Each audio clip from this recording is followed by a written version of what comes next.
Сәлем, бұл видеода сіз қарапайым интеллект сынағына тест тапсыра аласыз. Алайда бұл тесттен көптеген ересек адамдар қателесіп жатады. Ал сізше, тест бірнеше деңгейден тұрады. Өз нәтижелеріңді пікірге жазып кетіңіздер. Сіздермен бірге біз бәрі бар арнасы. Достар, мен сендерді Trend Time арнасына шақырамын. Trend Time арнасынан сендер қазақстандық инста-блогерлерді, YouTube қанша ақша беретіні, және де YouTube'тағы блогерлер қанша ақша табатыны туралы қызықты видеолар көресіздер. Және де блогер болғыңыз кеп жүрсе, қалай шапка жасау керек екенін, қалай фондарды түзелеу керек екенін бәрі осы арнада бар. Осы арнаға жазылып, YouTube'тың қырларын біліп алыңыз. Бірінші деңгей. Сіз жетіспейтін бөлікті табуыңыз керек. Экранның төменгі жағында суреттердің біреуі сәйкес келеді.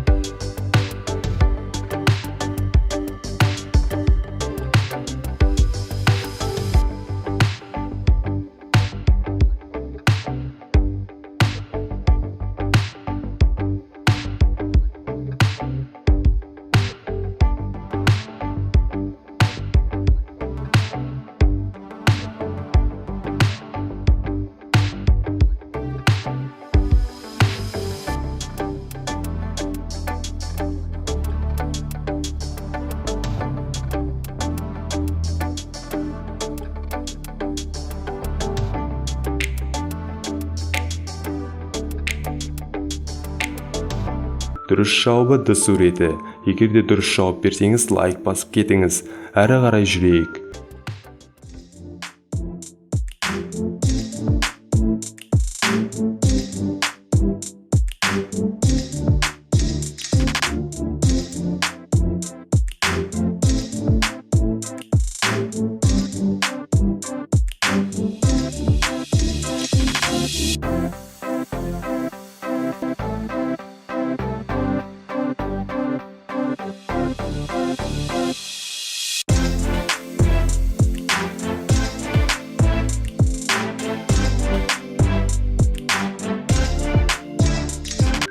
Үшінші деңгей. Сізді енді кішігірім логикалық сұрақтар күтіп тұр. Сұраққа мән беріп тыңдаңыз. Менің жасым 4-те болғанда, інімнің жасы менен 2 есе кіші болатын. Қазір менің жасым 16-да, ал інімнің жасы нешеде?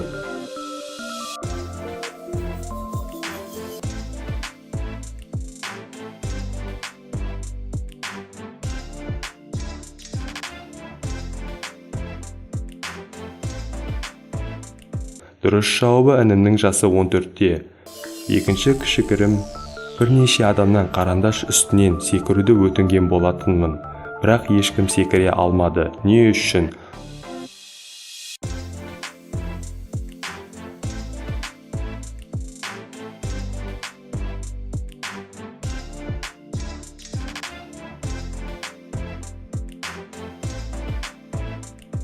Дұрыс жауабы қарандаш қабырғаның жанында жатқан еді.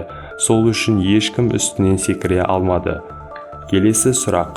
Бұның салмағы мүлде жоқ, бірақ тіпті ең күшті адам оны ұзақ уақыт ұстай алмайды. Бұл жұмбақ не туралы?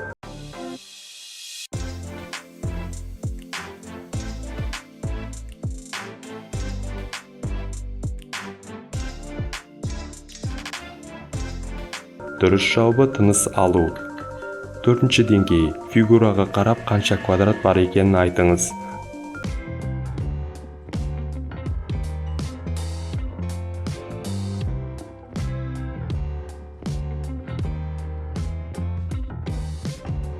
Дұрыс жауабы 6.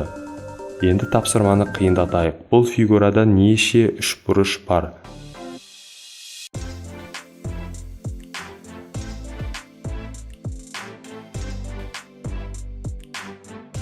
Дұрыс жауабы 13. Ең қиын тапсырмаға келейік. Бұл фигурада неше үшбұрыш бар?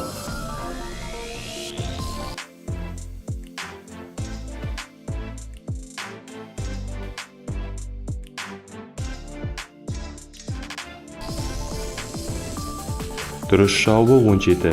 5 деңгей. Осы суреттен 5 айырмашылық табыңыз.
Видеоның соңына да келіп қалдық. Егер сіз әр деңгейде бірден көп емес қате жіберген болсаңыз, онда сізде интеллект жоғары деңгейде. Құттықтаймыз және өз пікіріңізбен бөлісіңіз. Каналға жазылып лайк басып кетіңіздер.